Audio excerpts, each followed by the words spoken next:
The plot of the film, which is based on true events, centers on a fast food restaurant. Sandra, the manager, agrees to accept the supplies despite the fact that one of the employees left the refrigerator door open the day before, resulting in some of the food rotting. While Sandra is striving to accept the things, there has been a $1,500 loss, and bacon and cucumber supplies are running short. Becky, Kevin, and the other staff arrive at work and begin preparing for the Friday shift. A little while later, everyone gathers in the kitchen to discuss the following day's plans. Sandra advises that her workers be as attentive as possible on Fridays due to the high volume of customers. Both the chefs and the cashiers are responsible for keeping their respective stations clean and orderly. The woman is aware that they are being watched closely and that an inspection may happen at any time, so they must be on their best behavior at all times. Because the top boss, Robert, is sick, everything is now in the hands of the subordinates. Sandra had completed distributing tasks and had told someone to lock the refrigerator when the manager announced the start of the workday. Becky and Marty were able to have a quiet talk about their personal lives since there weren't many clients at first. Sandra makes an attempt to befriend her charges and informs them that Van has shown an interest in marrying her. The other ladies in the workplace are happy for her, although they think the boss is odd. Sandra is growing more anxious as the number of customers and difficulties grow. Van calls her and tells her that he is going to spend the night at a friend's house to drink and have a good time on the weekend. Sandra soon learns that an unnamed person has called the restaurant and requested a discussion with her. Officer Sandra brings young Becky over because Daniel says the only person who fits the description of the employee who stole money from a customer is one of the checkout clerks. According to the officer, the head Robert is on the second line and is aware of what is going on. Hence, it is critical to resolve the matter as soon as humanly possible. The management questions Becky about what happened, but she keeps mute. Following that, the officer provides the youngster with a phone and continues to impose pressure on her.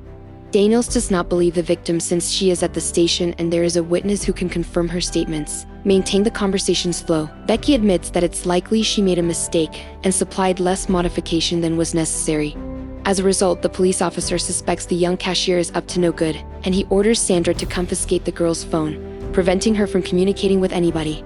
The next thing he does is ask whether the girl is carrying a bag, and then he asks for permission to view Becky's personal belongings. Sandra meticulously follows the officer's directions. She does all he asks of her. Sandra does a quality check on the cashier's bag in the staff room. Becky makes many efforts to convince the manager that she did not steal the money. Nonetheless, the boss does not trust her and threatens Becky with termination if the crime is revealed to be her fault. Sandra isn't convinced that the girl is to blame for what occurred, and neither is the manager. The officer tells the manager that he is solely responsible for all of her actions and that she need not be worried. Unless the manager assists them in locating the stolen money, Becky will be caught, taken to the station, and imprisoned. When Daniel talks to Becky again, he tries to put pressure on her and dislikes it when she says no. Becky will be arrested by police, transported to the station, and imprisoned because the woman does not want confrontation and does not want to harm the restaurant's image. She has opted to help with the investigation. Becky comes to the conclusion that she has no other choice and agrees to assist in the search, but only if 2 other people are there. Daniel speaks with Robert, who is being held in the second line, and agrees with the manager and the teller that Robert should continue to do whatever the police command. Robert is being held there. Marty is invited to visit the observation room by Sandra. Becky takes off her coat and offers it to the manager before proceeding. The woman investigates every available option, but she comes up empty. Daniels urges the young girl to remove her bra and underwear since thieves often store their plunder in inconspicuous spots such as bras and underwear. Becky is told to take off her underwear so Sandra may inspect them and make sure there is no money hiding in them. Marty is taken aback by what is going on, so he gives the girl an apron to wear so she won't have to be entirely naked. Sandra was unable to locate anything, so the officer directed her to throw all of the cash in a bag and drop it in the front seat of her own car. The woman is perplexed as to why this is necessary, but Daniels explains that it will allow the cops to thoroughly investigate everything without making a disruption in the restaurant. The lady is still perplexed as to why this is so important. Sandra is skeptical of the officer since all of his inquiries sound unusual to her. Then Daniels adds that the girl's brother is suspected of illicit drug trafficking, and traces of the powder were discovered on the girl's belongings. Their home is now being searched, and only Sandra can keep Becky out of prison. Obeying the officer's instruction, the manager puts the girl's belongings in a bag and transports them to his vehicle where they are placed in the freezer. When a woman is approached by disgruntled customers, she runs to the kitchen to chastise the chef, despite the fact that the number of people in the hall is increasing. After replying to Daniel's concern and gathering additional information about the issue, the manager chooses to delegate responsibility for Becky's care to Kevin since everyone else will be busy shortly, and she will need someone to look after her because he knows Becky's brother and is convinced that none of them breached the law. The guy refuses to comply with the officer's demands, and he treats the officer with contempt as a consequence. The officer continues his strange line of inquiry and inquires more about the girl's dress and overall look, all the while recognizing that something is very wrong. Kevin concludes his chat with the police by admitting that he does not care about Becky. Sandra is irritated by her assistant's activities, so she has another chat with the police officer. She continues to follow his instructions. Daniels is aware that Kevin has not been a trustworthy assistant, and he suspects that the man is implicated in the crimes. The manager, on the other hand, claims that this is not the case because he just does not believe it. Kevin, a police officer who isn't really checking the house but is instead making a sandwich in the kitchen, inquires about the manager's spouse. The officer is preparing lunch in the kitchen. Sandra informs Van Daniels that she is engaged, and Van Daniels demands that she phone him so that he may convince her fiancé to follow Becky. The woman in issue has complete trust in Van Daniels. As the evening goes on, the number of visitors increases, and Sandra becomes more distracted by the hall in order to guarantee that the customers are satisfied with the service that they get. Van's suit arrives after a night out with a friend and a few beers, so he is not quite sober. Sandra leaves Becky in her care as she walks the guy to the rear room and asks him to keep an eye on her. She also informs him that she is currently speaking with the police on the phone, and she gives Van this information. As a consequence, Van can quickly gain the trust of a new locking heater. Daniels questions the man about the girl's physical appearance and the attire she is wearing. Van is instructed by the police to get Becky to remove her apron so that she can hide the money underneath it.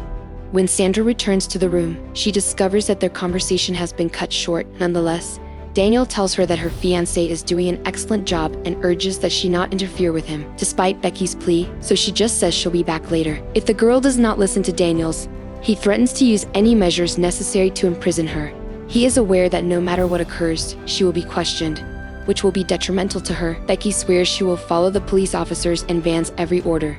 She takes off her apron so the man may view her breasts and make a remark to Daniel about a young beauty's nipples. The officer then directs Van to have the girl bend over so the man can inspect her and discover whether she has hidden the money within herself. Becky does not stop performing what the two men want her to do while they are on the phone. Because Daniels may be happy when he hears that the checker and Van can meet all of his standards, she starts to bounce up and down in the same location. Kevin, on the other hand, is becoming more anxious about the situation.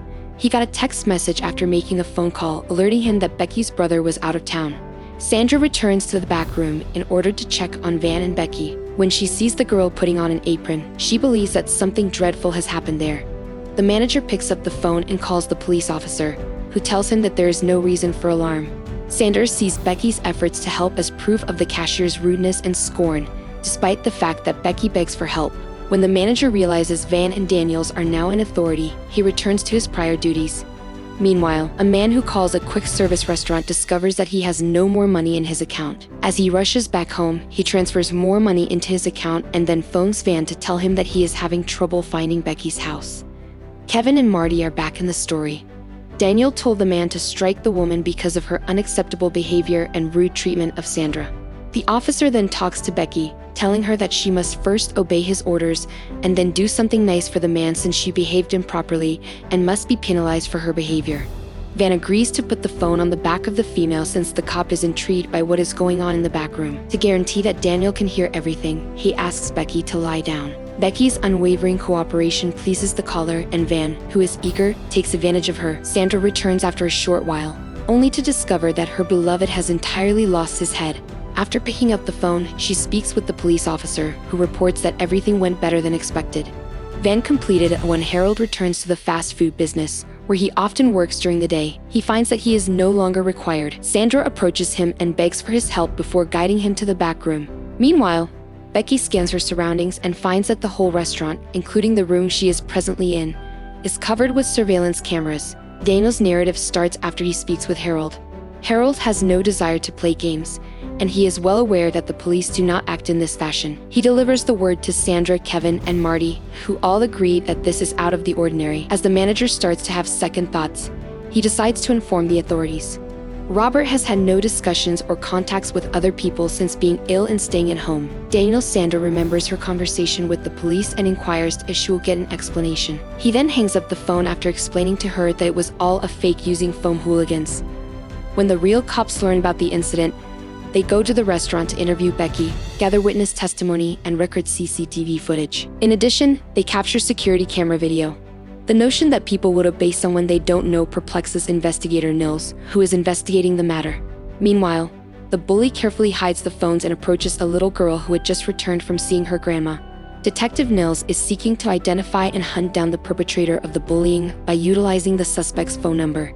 He discovers the location of the cards transaction and then calls another officer in the police agency. It is immediately clear that this is not the first time anything of this kind has occurred.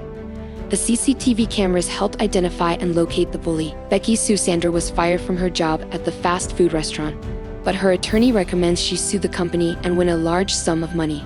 Sandra is being interviewed on a talk show regarding a recent occurrence. She feels she is the same victim as Becky and continues to refute all charges while dodging interrogation from the presenter.